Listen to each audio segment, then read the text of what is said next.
What's up, world? Welcome to Amanda Plus One. It's your host, Amanda. And today, my plus one is a Nicaraguan American event producer, host, promoter who has collaborated on events with folks like Soho House, Nike, Foot Locker, Puma, Ciroc, 300 Entertainment, Rolling Loud, Jose Cuervo, Jameson, Crown Royale, Red Bull. And here in Miami, locally, Racket Wynwood, Arlo Hotel, on Unknown. I mean, I'm pretty sure I missed a bunch.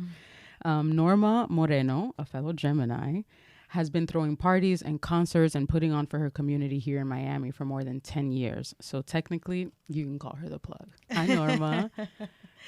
Hi, thank you for having me. Thank you for being here. That was a nice intro. That was very beautiful and sweet. That's you. You're a boss. It's a lot. It's a lot.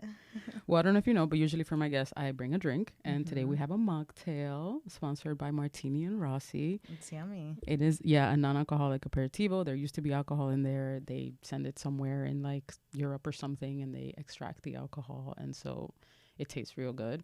And this is called a Tall, Blonde, and Awesome. No, it's yummy. It has like a kick to it. Yeah. Enough to be like, oh, I'm not drinking water. I'm drinking something yummy. Exactly, a little something. So cheers. Cheers. Thank you for being here. No, Koi, thank you for having me. This is like the first time I do one of these things. A podcast. Yeah, and so all week I was trying to like think through my answers, and I'm like, let me just So why don't we be do this? myself. Yeah, definitely be yourself. You're here and you're looking amazing as usual. Thank you. Why don't we start with a little icebreaker then, and then we'll get into all of you and your amazing achievements. So let's do a round of like this or that. So I'm gonna ask you two things, and then you just pick the one you like. There's no context or no reason why these are asked. So yeah, here we go. So when you're shopping, when you're shopping online, are you sorting by price or rating? Oh, price.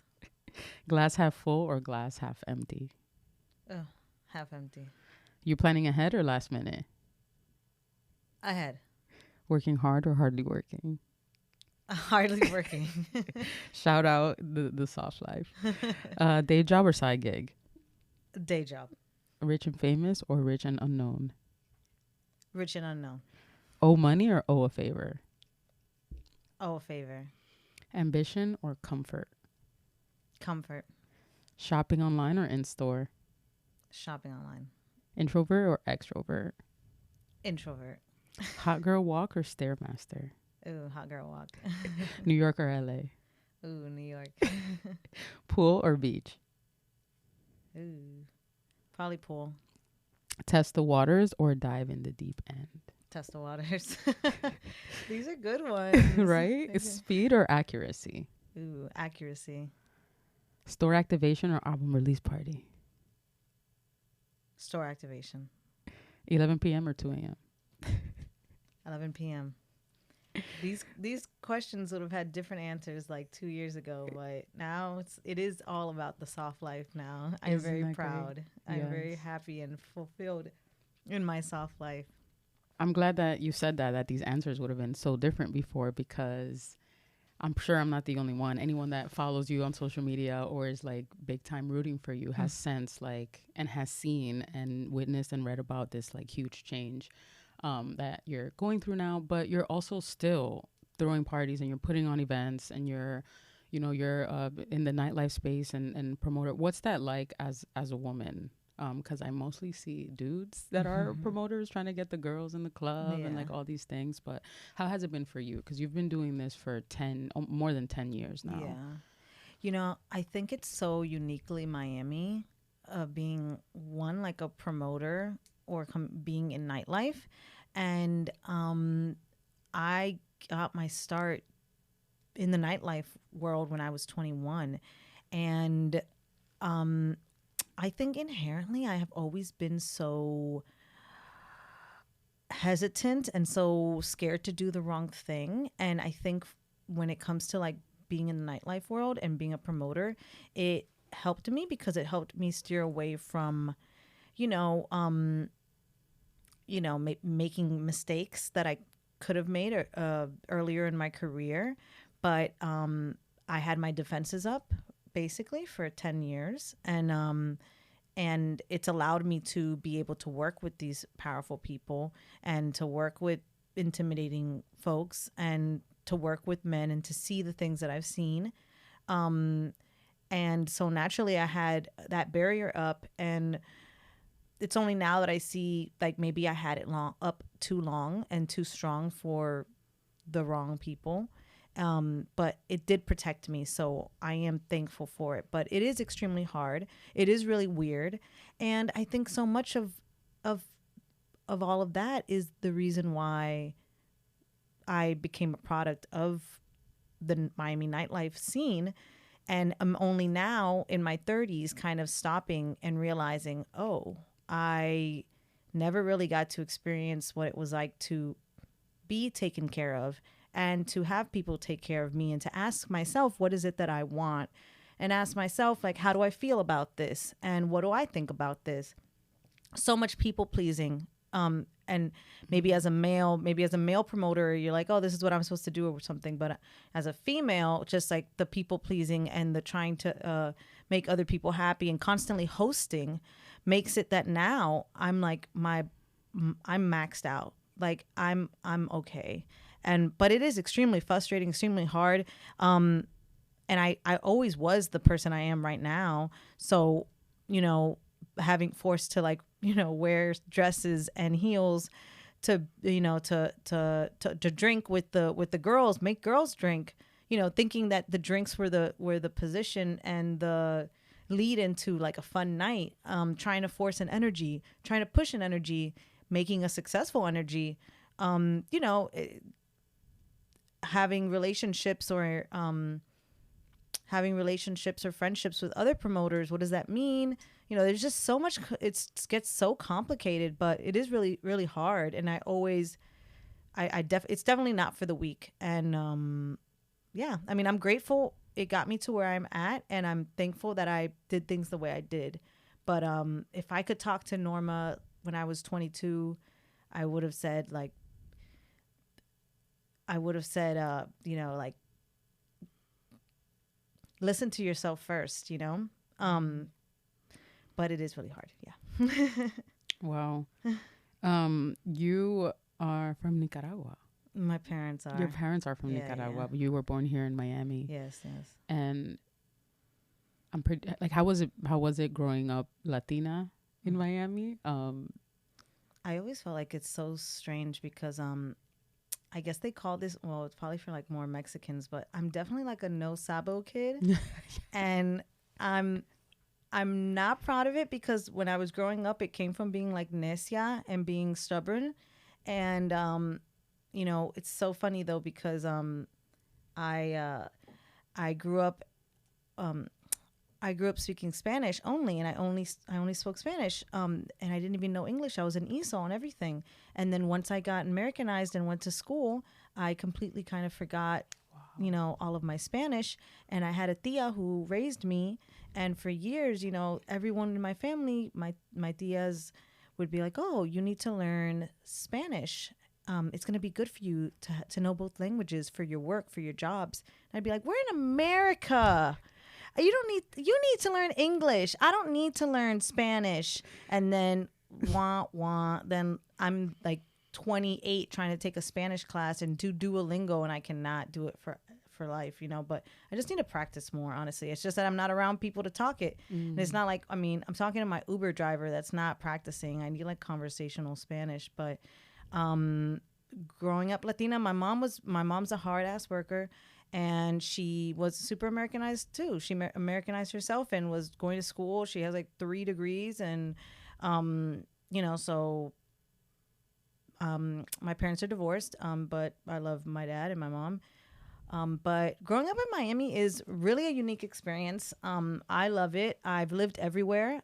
True Miami people know that if you're from Miami, you've lived in every single part of Miami. So I went to school in Aventura. I went to school in Hialeah. I went to school in Hollywood. I went to school in North Miami Beach, Ives Dairy. I went to school in South Miami. My mom, we kept moving around as my mom got better and better jobs and kept glowing up, basically. And so I was able to see Miami from all these different positions. And I mean, I really had a nice childhood and was raised well. But so I appreciate it. I think all of that kind of like bouncing around helped me later on kind of like socially have like a big, you know, to be able to kind of like change like a, what's they call it? Like a chameleon and like change in different environments. So, Yeah, and adapt. yeah. Was there anything that was going on when you were young, this age, that kind of gave you the idea that you were into gathering people and putting on, you know, events or bringing together like communities? Like, was there anything like quirky that you were doing in school when you were younger that kind of gave you that idea? Or I think I always think about like and when I talk to my mom about whatever is going through my head, she always says the same thing. She's like, "Ay, no inventas," and so I'm always inventando. And so I think that's where kind of like being a promoter or event producer or like gatherer of people is basically I'm always have some idea, or I'm always like, oh, we could do this and I can finesse this and I can find out how we do it like this way. I can do it like this way. Even honestly, how I got started in promoting, et cetera, was because me and my girls wanted to go out and we wanted to go to the club. And I found like a promoter's number on like MySpace or something. And I hit them up and they're like, all right, you want to come to the club? Meet me at the club at like 9:30. You need to come on time and then you can drink at our table, you know, have free drinks. You can let all your friends in. We'll have a place to sit. And I'm like, oh, hell yeah, bet. So I was like, okay, ladies, guess what? I just got us the plug. Like, we're about to go. Is everyone ready? You know, and I was just trying to make sure because I'm so, you know, obviously I'm like 20 because I had a fake ID. And I'm like, hey, everyone get together. Like, let's go in. Like, we got the plug. Let's go. So I was, you know, trying to make sure like my 5 friends got into the club on time. And that's kind of how it started. But it's always been like inventando. And I'd be like, Mom, she'd be like, ay, no inventan. Whatever, no inventes, whatever, for whatever ideas I always had. So I feel like that's kind of the root of it because I still do it to today. And I have to like stop myself. I'm like, relax, chill. You do not need to be doing all that. Like, sit down. Just because it's like Winter Music Conference, you don't need to throw a warehouse party. But I do really, I think I'm still going to do it, but whatever. that's a scoop. Yeah. So in 2012, you and your friend Asia rented a little house in downtown Miami, and you said, let's throw a party. And you hit up a few friends like 40 Ounce and Bin Trill, which you discovered at that time. And that was your first party ever that you threw, right? Yeah. Except it ended up turning into just an epic night where like Pharrell pulled up, Virgil Abloh was DJing, and Travis Scott was raving, and you know, everyone who was anyone at this time was there. Yeah. Wow. Yeah. No, that was cool. I keep trying to tell myself now to not be so like humble or bashful about it because life is so short, and I'm very proud of those things. And another thing I would have told young Norma is to talk your shit more. Because the people back then were talking mad shit about what they did. And I was just like, no, it's okay. Oh, it was cool. It's like, I've done some incredible, beautiful things that I've experienced, not only on some like clout things, but I'm so blessed to be able to have done so many things and travel and see so many different experiences happen with my 2 eyes.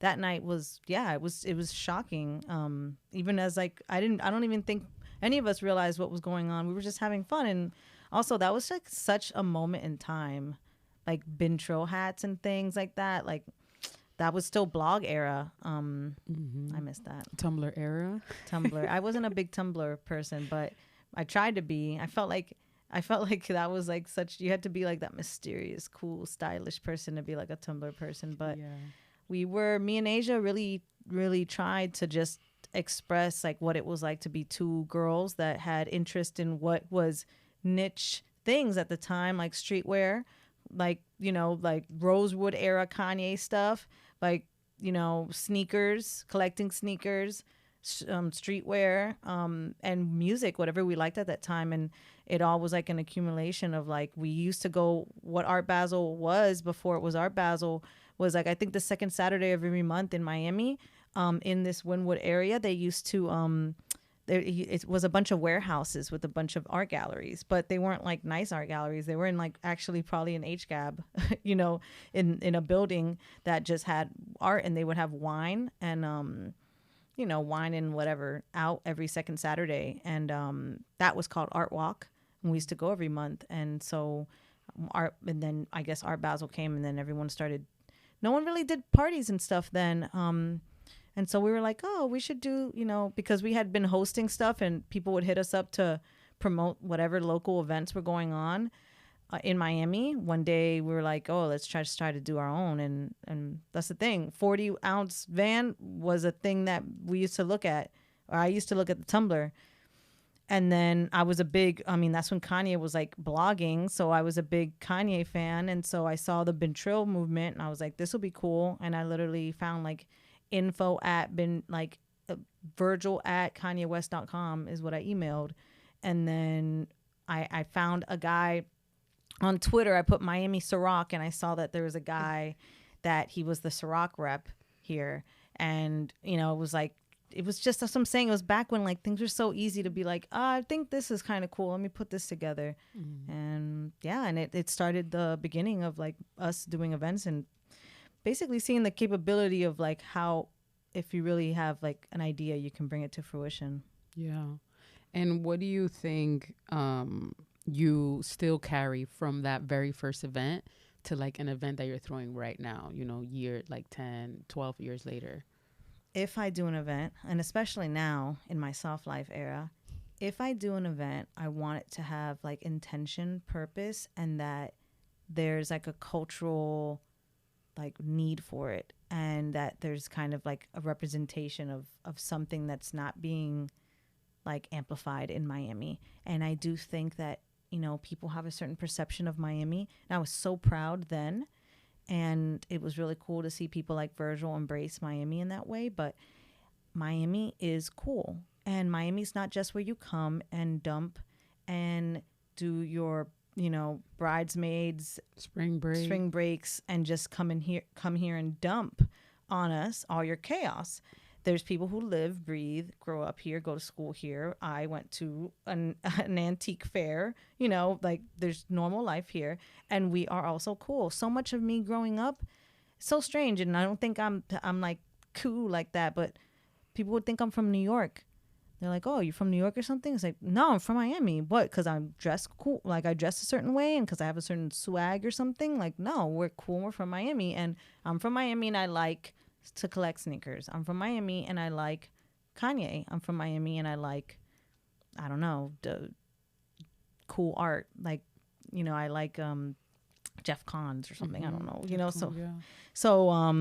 but yeah, people would think I'm from New York. And so that's what I carry till now. I don't do anything unless it moves me and unless I think there's like something that culturally is needed and we should do it here. Because if not, like, it's fine. We don't need to do it. There's so much other stuff going on. But I felt like Miami needed that party at the time. Yeah. And also the recent event you did with the single release party with Tokisha at Booby Trap. That was dope. That was cultural. I feel like Miami is the perfect spot for that. Booby was a perfect trap.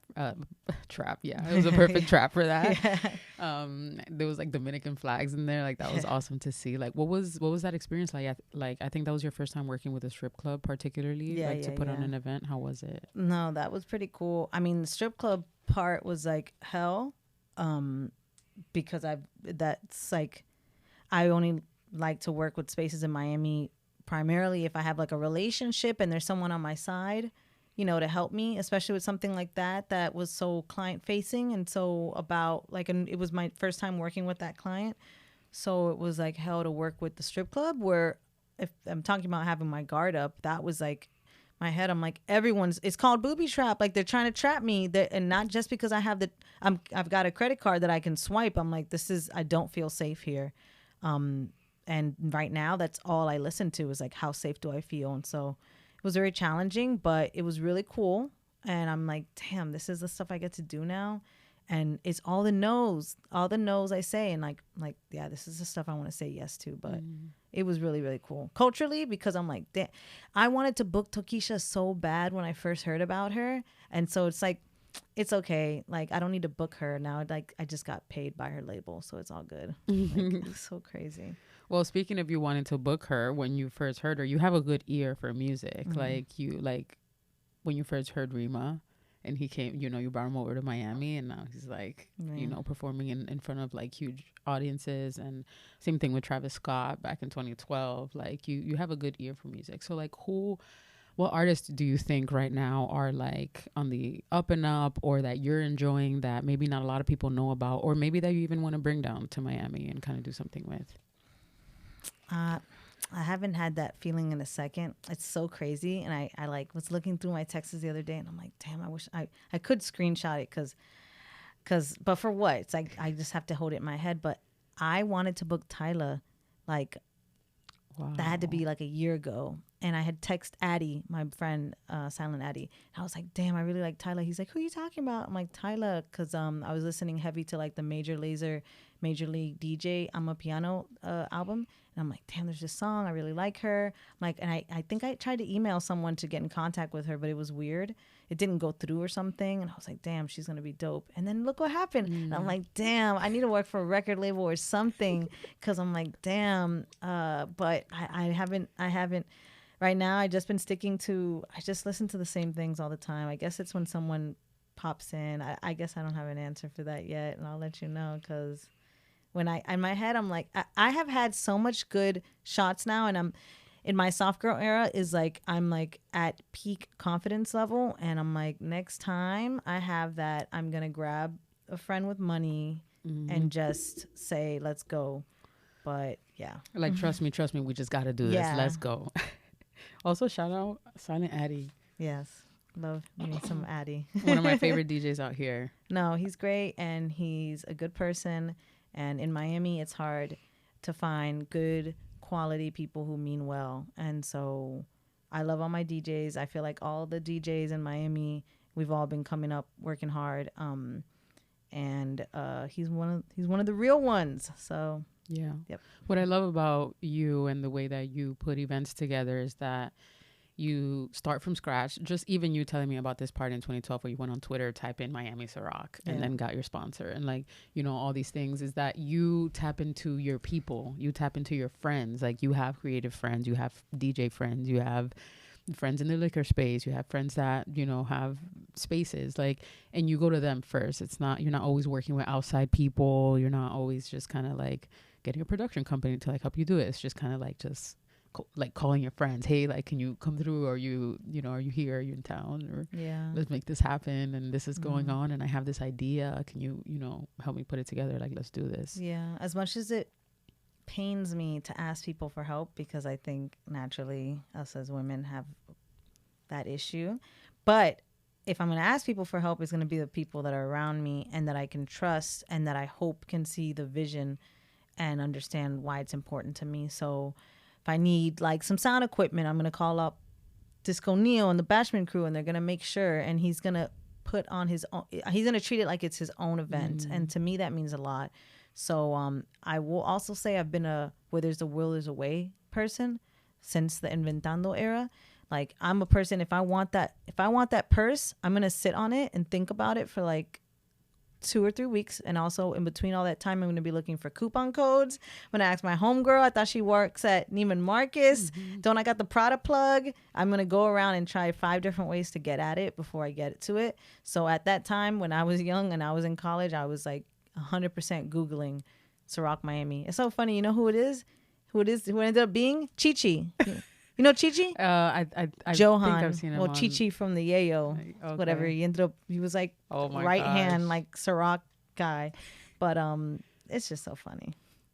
How everything just turns out. And this is like all Miami-fied. Like, everything is like degrees of separation from some crazy thing. Literally, you and I met when you were working with Jameson. Yeah. And you were one of the influencers, like activating things out here for them. And that just feels like it was such a long time ago. Yeah, it was during quarantine. Oh, it was. Wow, look at that. I was out here during quarantine, y'all. Oh, yeah, you were out here vacationing and not caring. Low key, we went to Isla Verada. Yeah. And, like, just hung by the pool for days and days. So right now you are on your wellness journey. I love it. Like, when I'm following you on Instagram, and when I saw your post, I was just like, this is Norma now. Like, I was just like, holy shit. It's like, so funny too. That's why I truly think not to get all spiritual. I truly think God or higher power he is a comedian, and he has such a funny, cool way to bring things all together, because I chose Norma Now originally as my name because when me and Asia were working so closely together, we were two dope bitches, and that was our like name of working and stuff. And then it must have been that I was like, okay, well, my Instagram name used to be like Norma is the best. And I guess in my head, I was like, I need to be taken seriously. I don't want to be called Norma is the best on Instagram. So I'm like, all right, I'm just going to be like Norma, like I'm Norma Now, like Norma Now, this moment, the time is now. And I started playing with all that stuff. And then that was that. Now, 10 years later, I'm here reading like Eckhart Tolle and reading like The Power of Now. And I'm like, oh my God, of course this would circle back around and be like, all right, now you're going to learn what it is to like be extremely present and how to like deal with the anxiety that you've gained through becoming an event promoter and producer here in Miami, which was basically an anxiety ridden career. Now it's just like a constant reminder of like, just be present, live in the moment. But yeah, no, I mean, I'm really grateful to be at the space I am now. And I do truly think now it's like, okay, I can remove the mask and like the shield that I had and the guard that I had up and, you know, express my full self. I think I was crippled by how I felt I needed to be perceived, or how I felt I needed others to see me, or how I wanted to people please, and I'm just done with it. And so I'm just so grateful that I was able to make those decisions to be able to embrace that.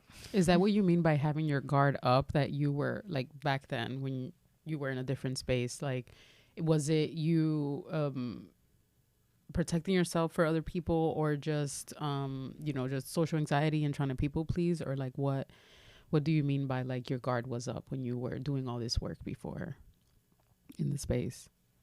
I think a little bit of everything that you just said, because if you think about what a promoter is, I really don't like the word promoter.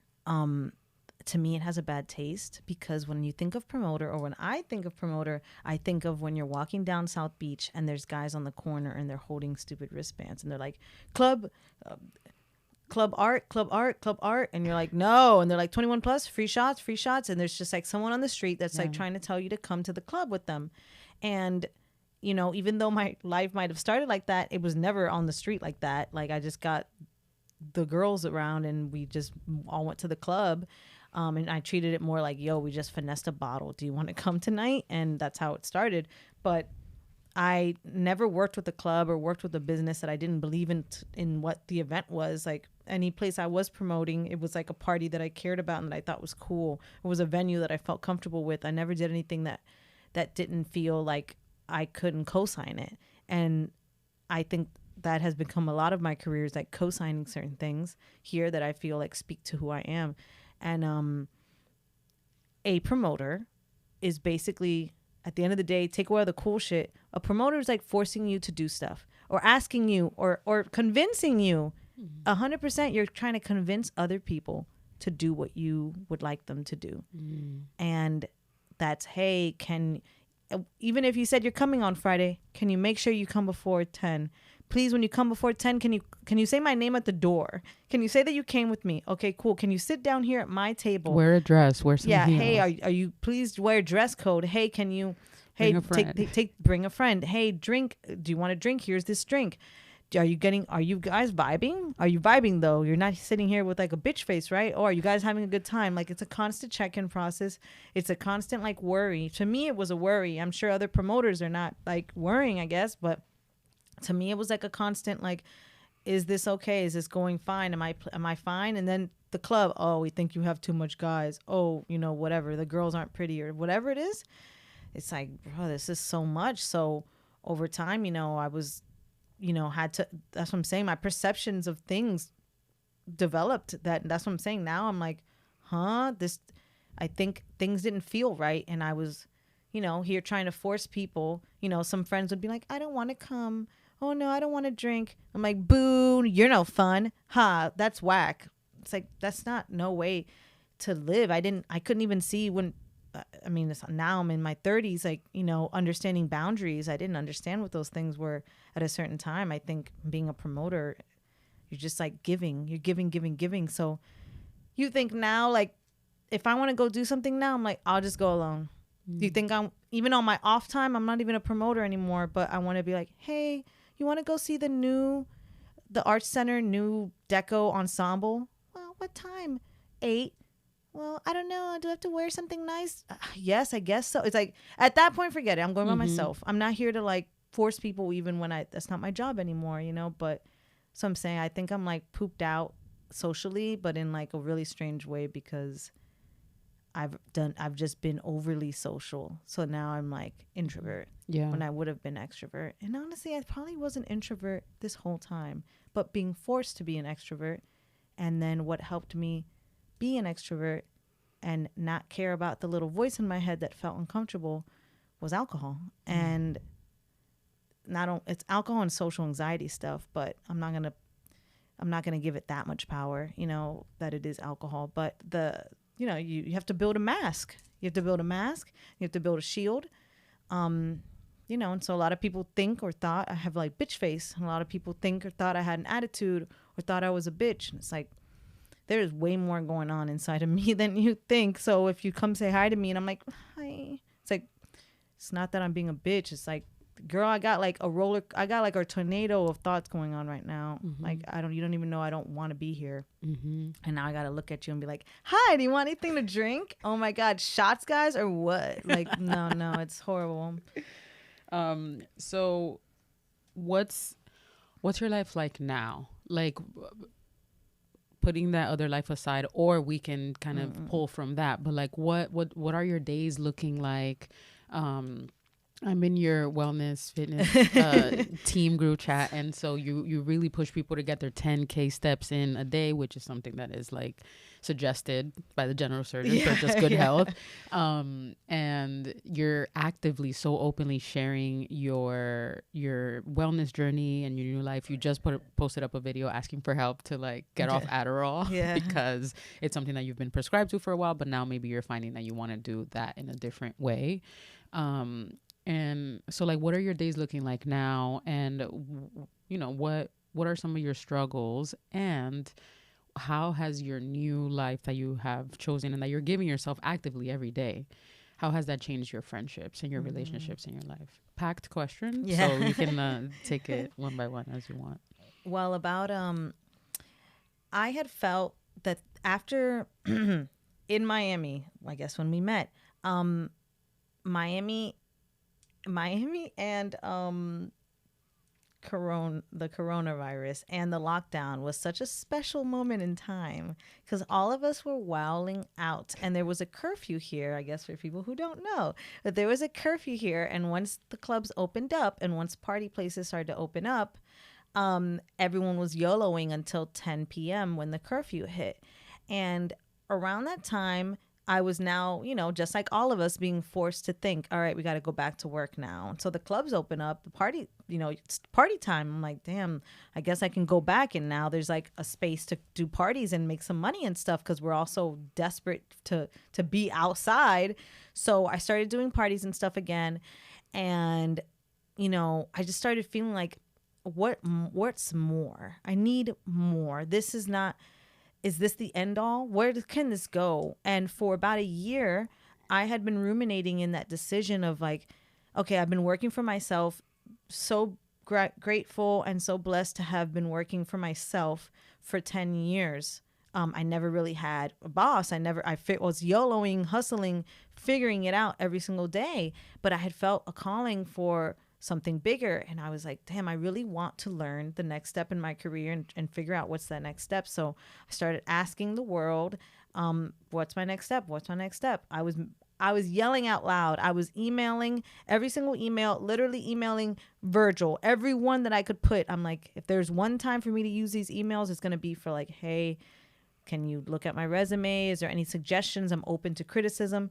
And so I was just putting it out. And that's when I truly believe about the power of intention and affirmations and all that stuff, and speaking things into existence, because at that time, a lot of other things were going on in my personal life. But I put it out into the world, and it's, you know, I had a couple of different job interviews, but I landed and started working with an agency. And once I started working with this agency, it allowed me the time to slow down. It gave me the out from nightlife and allowed me to think about, okay, now you have your bills paid. You have a way to make, you know, your check. What do you want to do? What makes you feel good? And so since then, I've, you know, there was definitely a level of awareness before that, because I wouldn't have gotten to a space of me realizing I need to figure out what's next for me. But I call it more like an awareness journey. And I feel like I finally took off the glasses and took off the shield. And now I get to rediscover myself. And that's basically what I'm doing. Every day I question and ask myself, and I see what feels good and safe for me. And so it's been really crazy and challenging, because that doesn't happen as graceful as you think it would happen. So I'm not proud of a lot of different ways that I probably could have handled things. I have anxiety that comes out in ways that I think sometimes in the past I maybe could have made decisions that were too quick, or that's what I'm saying, done out of anxiety and just trying to solve something. I wasn't gracious and kind and allowing myself to fall into those choices. So that's the thing. As I think you become more aware and like the lights start to turn on and you see what's in the room and who's in the room, I realized, like, once I wanted to have some boundaries for myself, I realized how I also allowed people to step in my space and to do things to me. You know, like I definitely taught people how to treat me, and I didn't know how to treat myself. So these people were doing a lot of things to me that I now, as I'm self-aware, I'm like, this doesn't feel good. And I don't know what to do other than to, I literally talked to a therapist, my life coach, put together some messages to try to send out to some friends to try to position myself to have more healthier relationships with certain people. And no, it's unfortunate I wasn't able to save some friendships, you know. And I think through that process, it also made me see, like, I have to be understanding and tolerant and kind of everyone's process. And that's things I've been praying for and asking for now, that I really want to understand how to be more tolerant, and how to, I guess I have to teach through my actions, and by being like a leader, or just teaching through being healthy and great myself. I can't focus on trying to, you know, push and position people to change. But I have definitely, you know, I don't want to say lost, because they'll come back around. We'll all meet again. And so I hope we all will meet again. But yeah, my social life has totally changed. And I think once you rid yourself of like the need to like people please, and to also to like tune into how you feel, and if that it's not dependent on others, I ask myself, like, do I feel safe with this person? Do I like to hang out with this person? Does that bring me joy? And if it doesn't, then I tell myself that's way more important than why do you need to go? No one can convince me to go to the club now. No one can convince me to go to some party. No one can convince me to like go to some dinner or do something. Like, I don't want to go, and I know it doesn't take me anywhere.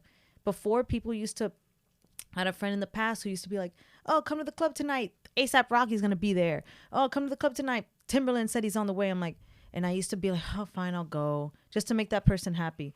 Like, oh, fine, I'll go. That's true. She'd be like, oh, we can talk to him about maybe doing a party with us, this and that. And I'd be like, yeah, I mean, I guess she's right. In my head, I'd know that I'm like, there's no way ASAP Rocky's sitting there talking to me about hosting a party with me. He has other intentions, you know. But I just used to convince myself, because I wanted to make other people, I guess, happy. And so now it's like, no, you can't even like force me. But you'll pop out for the right thing.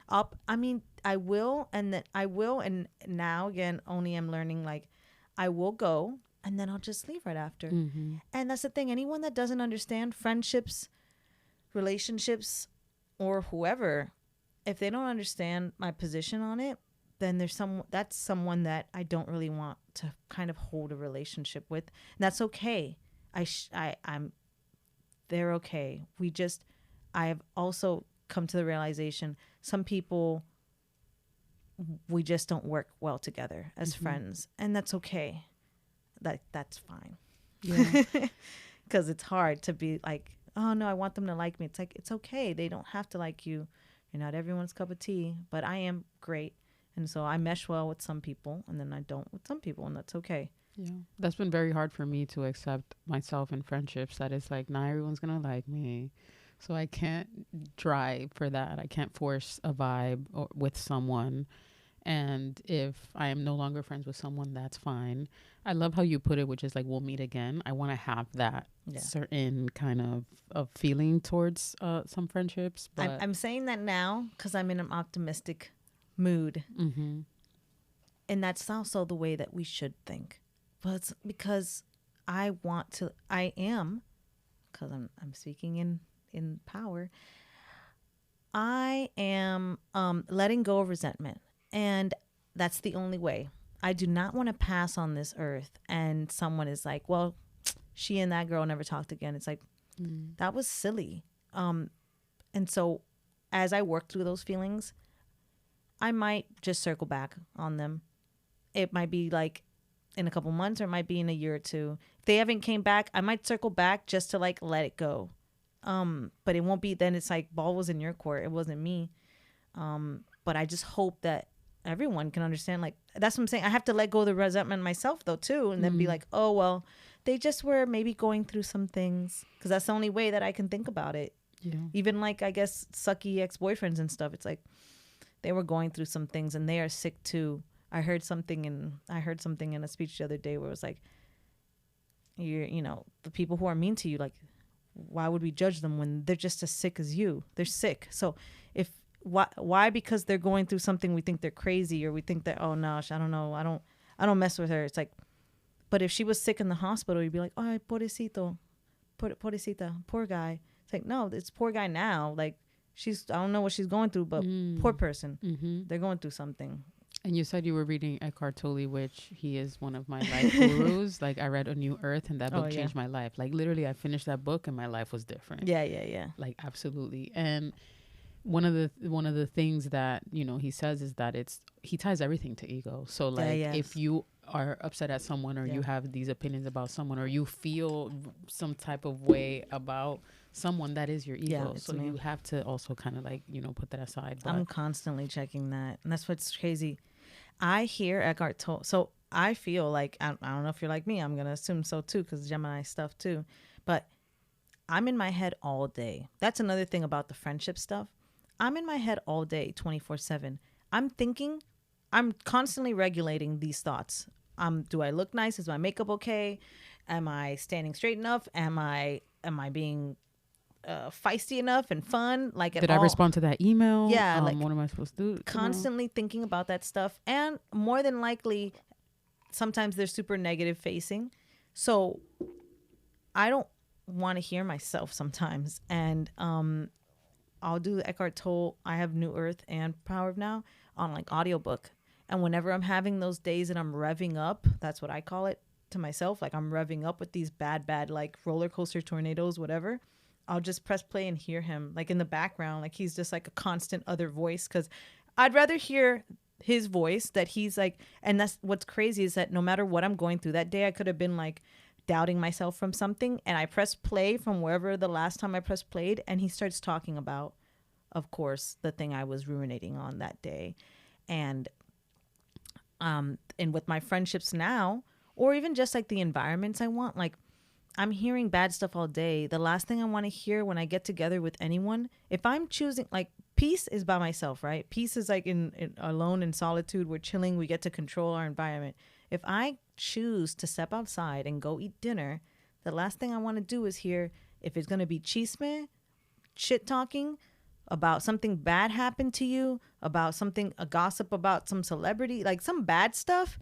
I'm like, bro, I want to hear about good stuff. Mm-hmm. And that's been like my adventure of now. Like, how can I go hear good stuff?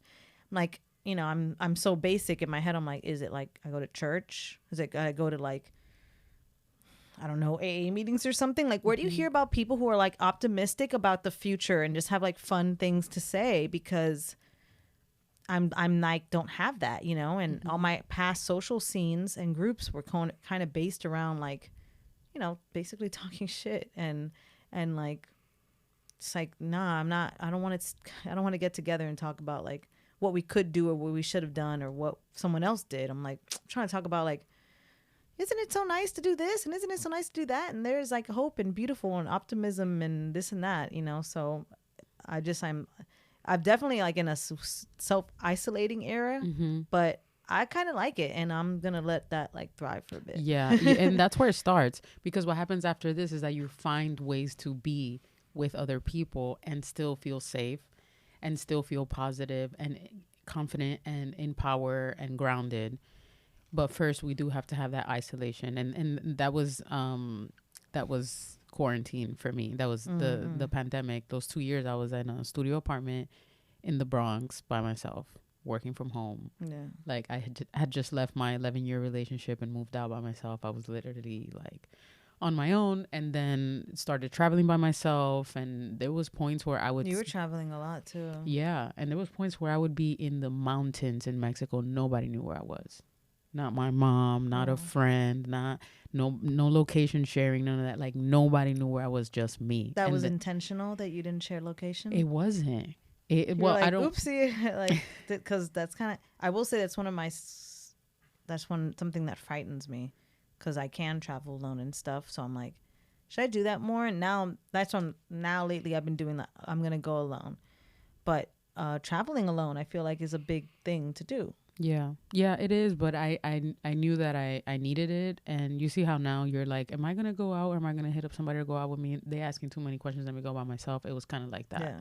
It's like, I'm not going to wait for anybody. Yeah. I'm not going to I'm just going to go and do it. And I was in therapy at the time. So I would talk to my therapist every Thursday. Like I would sit on the curb of any sidewalk and be like, hey, 2 p.m. every Thursday for 5 years. And she knew where I was. And I'm like, okay, well, if anything happens, you can reach out to my emergency contact or something. Yeah. Like I found ways of like being fine.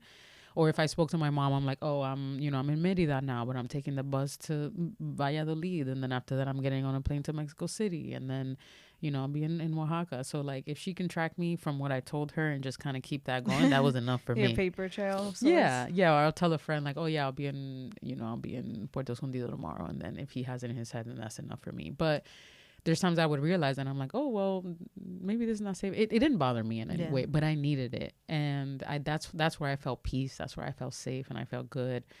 And I was also working full time. Yeah. So I was still on the Zoom calls. I was still doing my work like that. You weren't totally off the radar. Yeah. Monday through Friday, I was in the Airbnb just working. But then what happens after that is that you're like, oh, I like this life. Mm-hmm. How can I keep it and still partake in life and not be on my own? Mm-hmm. And I remember I was like, damn, I kind of want something like this. Like I want a warm place. I want to live in a warm place. I want to be waking up by these parrots, birds that sound like... This is a story of how you ended up here? Literally. Because I thought I'm like, I can't tell if she's visiting here all the time or if she lives here. And then you're like, oh, no, I live here. I'm like it got her. Yeah, yesterday made 2 years that I've been crazy. Living here. And how would you sum up your Miami experience in, let's give it 3 words since you've moved here? Wow, 3 words.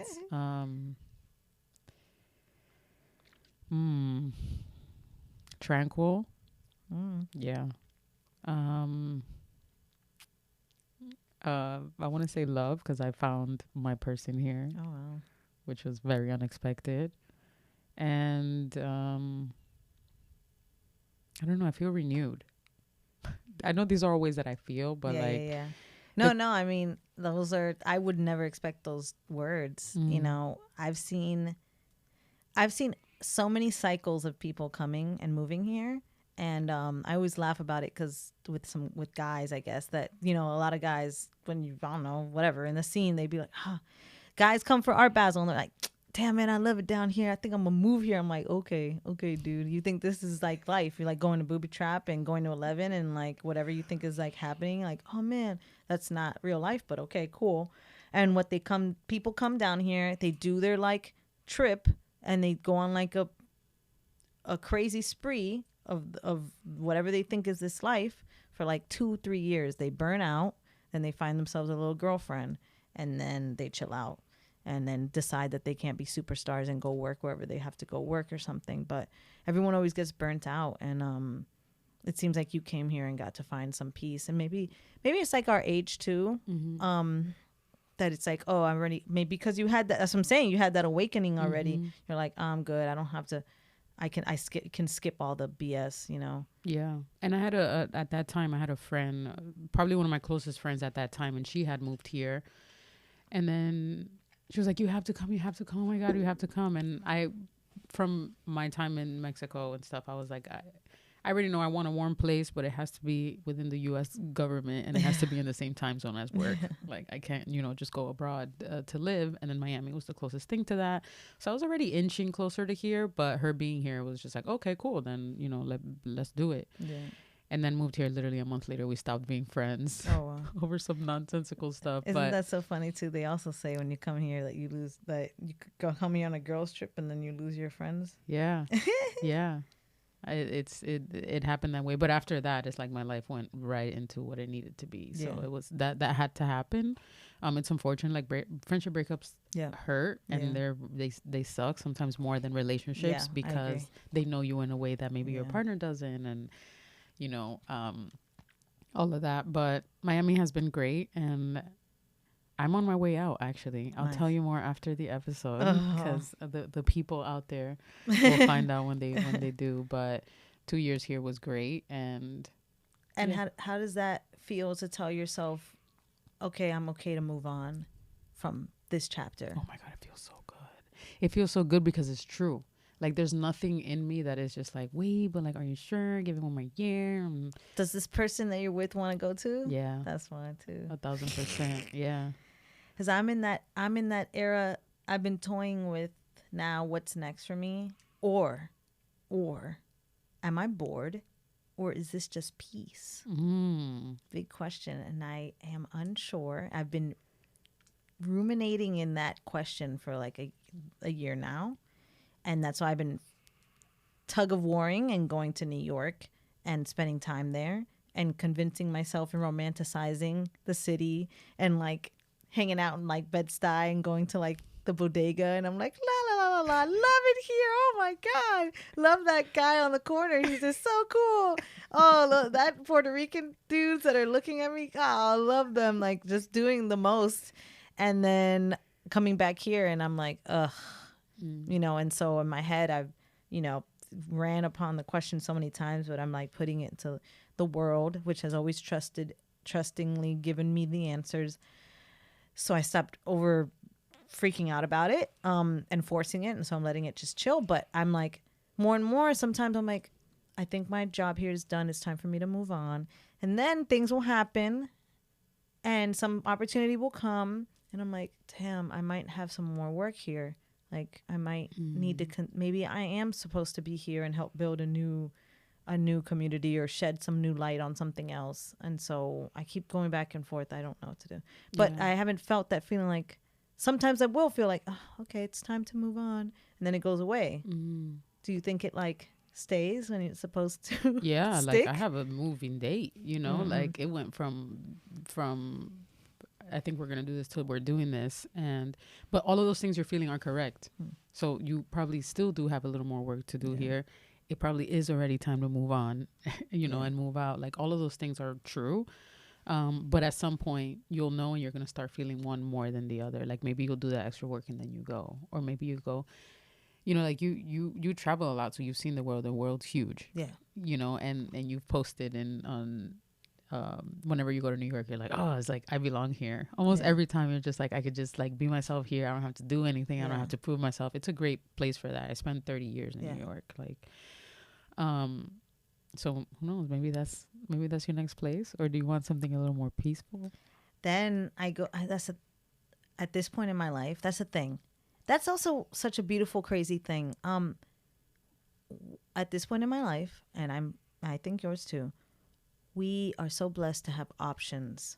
And because we have seen the world, and because we have seen how different people live, and also we know how capable we are to do so many things. I think it's like a gift and a curse. I know I can do anything. I know whether I can move to Arizona, I can move to LA, I can move to Mexico City, I can move to New York, I can move to Japan if I want to. I could do anything. You can make a podcast, you can work with Nike, you can, I don't know, if I want to meet Megan Thee Stallion because now she's with Nike, some stuff. I don't know. Whatever I want to do, it is possible. But now it's like, damn, well, what's the best choice? What's the right answer? And Eckhart Tolle would be like, nothing's the right answer. Just chill. Like, I feel like Eckhart Tolle is always like, yo, chill. Exactly. Like, relax. And that's the thing. And I'm sure if you hear it so much, he like puts you in your place. And he's like, look in the mirror. If like, he's like, oh, if you think would you question what you see in the mirror, but you're questioning everything else. It's like, he's like, sit down. And so in my head, I've been like, what is the right answer? And I have to keep telling myself, I have it as my phone screensaver where it's like, there is no right answer. Like, just let like whatever feels right in that moment and like stick to being present. But that's why I've been searching, but what feels good to me. And that's the thing. Sometimes I go to LA and my friend is like, come to LA. We could be hiking every weekend. I'm like, hiking sounds pretty cute. But I don't like that LA time zone. It's like you're late. Yeah, that's right. By the time you wake up, New York been working for hours. They're like never not working. Over here. I don't like it. Yeah. But I like New York, but then everyone is like, well, I've been there and it's just like shitty living. And then I lay in my bed here in Biscayne on Biscayne Boulevard and I get up and I'm like, and then I hear the cars outside and like I'm like all curled up in my bed. I'm like, damn, I have everything I want here and I'm still not content. Like I have everything. There is not just like Rick, what's this guy's name? The comedian Cat Williams. Cat Williams. Like I am so rich. I'm so rich here. Everything. And I still, something is not well in me. And that's why I haven't this. I'm curious to ask you because you're further in your enlightenment journey. How do you distinguish peace or boredom? Because I will say myself, I can only speak for myself, I was addicted to chaos. So now I don't know how to tell yet. And I'm hoping within this road, I will be able to figure that out and have that meter. But the meter doesn't know what the hell to do. Please tell me. Do you have the answer? Well, if Eckhart keeps it real simple, if you're worried about tomorrow, and maybe it's not Eckhart, I wonder which teacher I got that from. But if you're worried about tomorrow and you're in the future, like, where am I going to go tomorrow? Like, what am I going to do? How am I going to be? What am I going to wear? Or if you're worried about the past and you're like, damn, I shouldn't have done that, or I can't believe I said that, or I should have done this better. That's already where anxiety and everything lives. You're everywhere but still like in the present. And the present is literally that, not thinking about anything and not worrying about anything. My dad used to tell me like only boring people get bored. So because of that, I'm like, damn, I'm not boring, so I can't be bored. But what I tend to do sometimes is I think about the horrible ways I have felt in the past. And just, I can be sitting like in the past. I remember I was in the car behind in the driver's seat. My stepmom was in the driver's seat and I was behind her, and she took my phone away because I was like texting my little boyfriend and I wasn't allowed to have a boyfriend or whatever. And I felt like heat in my body. I felt fear. I felt anger and I felt sadness, and I couldn't do anything. Because if I moved a little, if I spoke back, if I started crying, if I started just punching the seat, if I started doing anything, I was going to get into more trouble. And so I remember other instances like that too in the past where I felt like that. And now I don't feel anything like that. And if something comes up, I'll react like, oh, I'm going for a walk. Or like, oh, I'll just yell into my pillow. I'll go journal. I'll do something if something's coming up. But I think I've just thought of, I constantly think of all the times that I couldn't do anything about how I felt. Because I was young, or because I just didn't know better, or because I was blinded to stuff. You know, I had the mask on, the shades on, all of that stuff. And now I have and feel so much responsibility over my life. And I feel like I could do anything about anything. I could literally, like, we have options. I can do anything about anything that's happening. And I feel there's so much power and freedom in just that. Yeah. Like, I wake up and I'm like, wow, I can, you know, I'll go to the gym right away as soon as I wake up. And I'm like, wow, like, I'm here. Like, I can move. I just read something the other day that says, don't think so much about like being at the gym or being tired, being out of breath. like instead stay curious and amazed by what your body can do. Yeah. So constantly I'm like, oh shit, like this is cool. Like, so I'm living in that moment. And then I leave the gym and then I'm like getting ready for work. And I'm like, oh, what's that other meeting? I'm living in that moment. Really trying not to get out from that moment. Cause that's when I start. And I still get my little, you know, oh my God, what am I going to do? Like panicking over something, you know, using my boyfriend for a lot of advice. Like, what do you think about this? And what should I do about this? And, you know, he's great. But I just feel a lot of freedom and a lot of power in the fact that I can do with my life what I want. Like I can curate my life every day. I can be like, this is what I want it to be. There are things that are out of our control. But then these teachers that we're reading, like Eckhart Tolle, Ram Dass was another one that kind of really helped my enlightening time. And what I got from all of them was different tools that I put into a toolbox to be able to deal with the shit that comes up that I have nothing, that I can't do anything about. And the stuff that I could do stuff about, I keep it out. Like the gossip or call me if something bad's happening, I keep it out. Like I'm not the person in the family that people call for stuff. Yeah. For like, I'm going through this, or like, can you believe she said that? Like, I don't get any of those calls. I'm not the friend that people call for money. Did you used to be one of those people? I saw it a lot in my family and I prevented it. And then at the beginning, it kind of was that with like some cousins will call me with drama or like this and that. And then the moment I was just not picking up my phone or I was just traveling, it was you know, it just became a thing like, oh, let's not bother Amanda's not even trying to be here for that. But you're at peace, you're not bored because you don't want to be at the club, you don't want to be at the dinner gossiping, you don't want to be doing that stuff. And we have things, computers, TVs, phones, like, you know, the outside. I think it's definitely like a whole new feeling to understand that like it's okay to sit down and not inventar, because that's, I think, the natural, that's the way I've been operating, you know, for 30 years, where I was like, no, I got to think of something to fit in here. Like tonight I was like, oh, should I go see this whatever, this ensemble, this thing? And I'm like, you don't have anything to do tonight, that's fine. You know, and that's okay. But if you want to go to the ensemble, that's also fine, and that's also okay. You know what I'm saying? Yeah. I know. And that's I also not was you. like, that's the thing. Even doing it with myself, I put these weird expectations on myself about something so silly. Like yesterday, that's what I'm saying. It's a constant coaching process. And I know it's going to get better because it's already like on its way out. But yeah, I have to like regulate myself about something silly like that. Even if I was like, when I get home, I'm going to walk.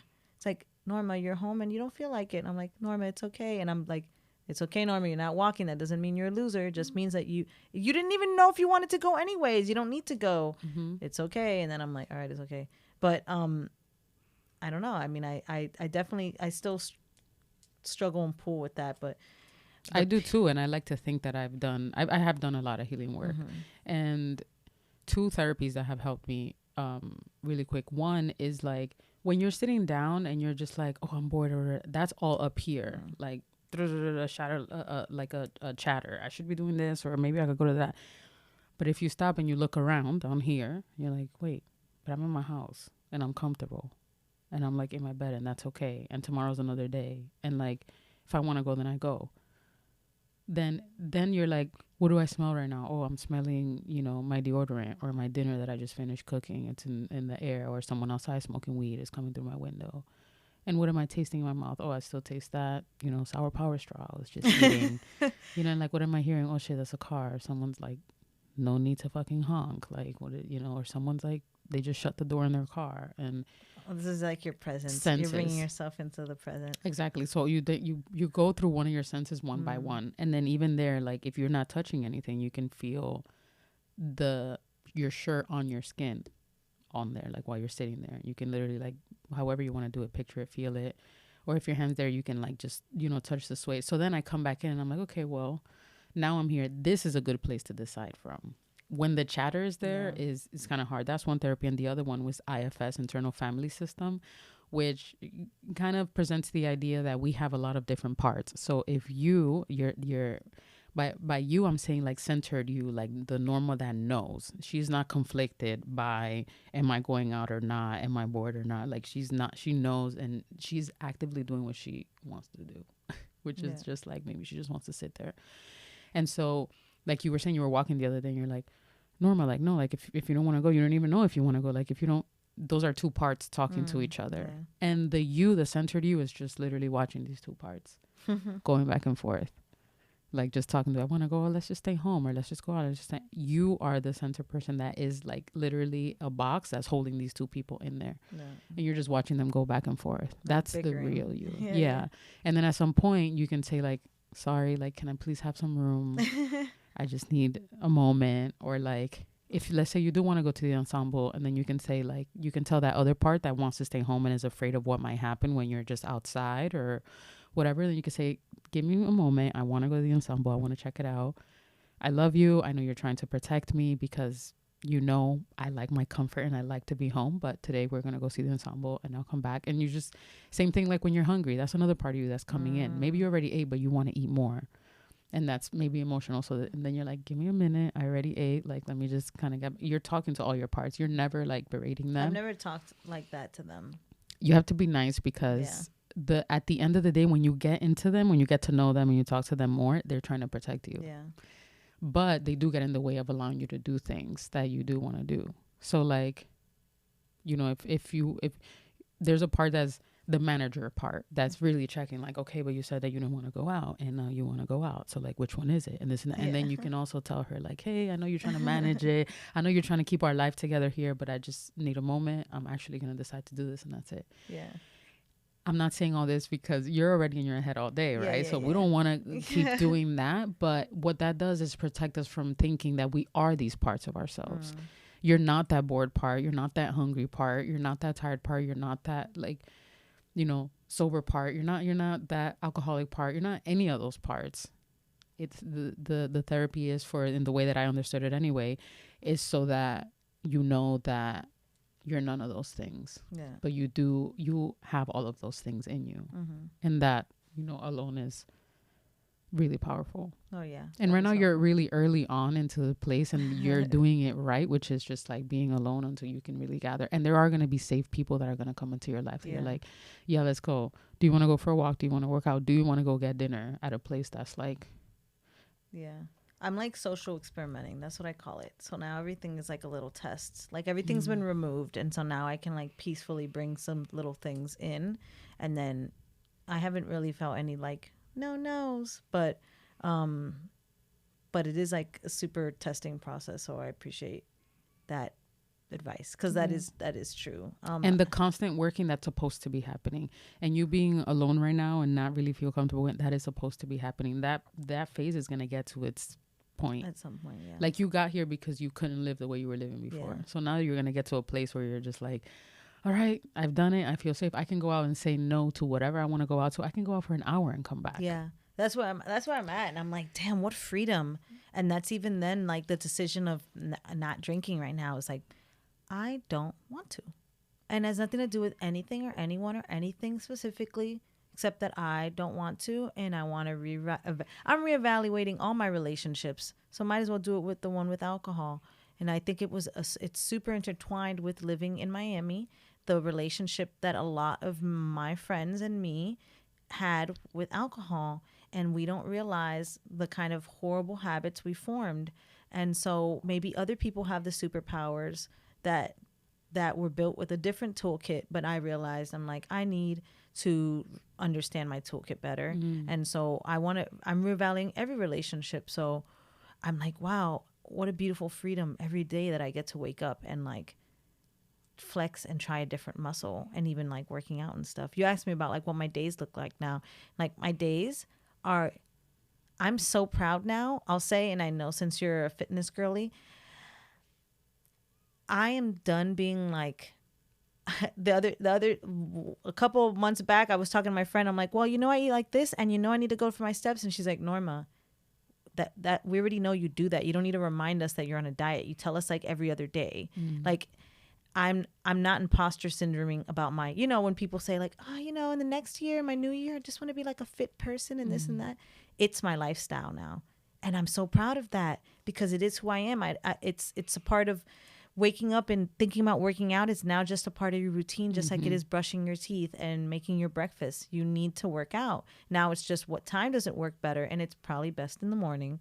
And then it kicks off your day best, whatever. But I, you know, for a while I was like, I doing this good enough? I'm confident enough now that I know what I'm doing and I'm doing it well because I see the results. And the results don't have to be for anyone else but myself. But I'm like, wow, Norma, you wake up at 6 every day. Now I am that morning person. I don't have to be like, I want to be a morning person or like talk about it. But I sometimes to myself, I'm like, man, I'm that morning person now. I wake up at 6 and stuff. But I wake up, I wake up, I eat something quick, and I work out every morning from 6 to 7 in the morning with my trainer. And then I come back home and I literally have a full breakfast. And by the time I cook a full breakfast and I sit down at my desk, it's like 9 or 10. And it's crazy because I'm like, pinch me. Who would have thought that this would have been me, that I can sit down at desk and I've like had a whole 3 hours of life. And I work my beautiful, God blessed, agency life. And then when I get off, I decide if I want to go for a walk or if I want to cook myself something or if I want to go do a little errand. I buy groceries and then I go back to sleep. And then when I have some time, I play around with content at this point, because now I just been on like a little fuck it. If I feel like doing something, I'll record it. And like, I think when you took away the freedom of like, I don't have to market myself anymore for money. So now if I feel like putting up content or working on a content strategy for myself or doing funny interviews and funny things with brands, and I'm like, oh, it's for fun. Mm-hmm. It's not because of my livelihood anymore. So I truly feel like soft life because I do now just do what feels good. And I'm very proud to be at that point. And so I'm like, woohoo, on like a little hill, because I'm like, oh, so cool. I get to do whatever I want. And that might be that I have like a puzzle on the dining room. And I'm like, it's been enough Friday nights that I'm not like, I don't have to show off like Friday nights. This is me. Life looks different now. It's like, this is me. Friday night, I am just chilling, watching like Curb Your Enthusiasm or something. Mm-hmm. Like that's all that's happening. I'm not the plug. That's the thing too. I had to decide myself. I am the plug because I know where the plug's still at, Mm-hmm. but I don't need to be the plug anymore. I don't need to be the plug no more. Do you want to be the plug tonight? No. So then I'm gonna let you know where it's at, but I can take myself out of it. Before I used to stick onto it like I have to be that. It's like I can choose it when I want to step into that role, and yeah. Yeah. So you're in this beautiful space, which I love, and it only gets better, which is the best part. Yeah.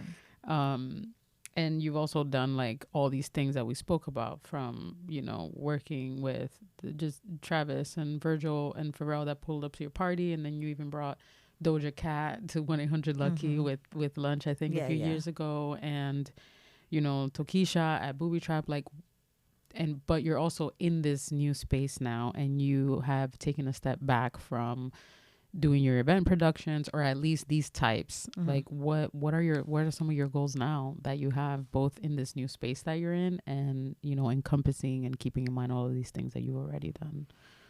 I think those challenges were awesome challenges to learn. And I think they only helped me understand like the capability of like my power. All of us have the power, I don't think I have any necessarily have, more capabilities than the next person, but they all help me realize that I am capable of doing some incredible things when I put my mind to it. Mm-hmm. So to me, the next step is to get to different stages in my career where I can use those powers for something else. Like I would love to, I thought in my head, like, oh, do I like curating things? Is it that I like to curate a festival? Oh, I want to, maybe do I want to work for a record label? I'm like, now that I get to work with an agency, I get to see the different ways, like, what does curating mean? Is it like I get to curate, and do strategy for a project? Or is it like, do I want to do art direction? The other day I was talking to a photographer friend of mine. I was like, can I help you produce a photo shoot? I'm like, I've never done that before, but I think it'd be cool. And I obviously wouldn't pick whack people. I'd pick a dope stylist, and I'd pick a dope concept, and I'd pick a dope thing. And so I think at this point, I'm just trying to lean more towards things that I've never done before. But I definitely want to keep accelerating my career and trying different things. And it's so funny because I'm less scared about trying different things career-wise, but I'm more scared about moving. But I think the next step is like, I won't get to the next step unless I make some kind of grand change at this point. And so what's next is just to keep leaning into the unknown, and hopefully God and the world will put in front of me the next, whatever next challenge and whatever next project there is to be. But I just want to keep on rediscovering myself, and seeing what else I'm capable of. So yeah. I love it. Thank you so much for being here. No, thank I love you you for so having much. me. I love you too. And Thank thank you you. for letting me talk. I feel safe now. I was like, and then I'm like, okay, I feel safe. No, it's all good. And thank you for sharing so much of your life with me here today, and your new life, which I'm really excited about. And yeah, anything you want to tell the people out there? No, it was great to hear about your awareness journey, and that I guess if I had to tell people anything, it's that when things feel uncomfortable, that's probably a great thing, and that always search for what makes you feel safe and secure, and to love you. I'm to be your own biggest fan. Yeah, I guess I don't have a nice curate. I think I said enough, but just love yourself. I love that. Yay, heart me. Thank you.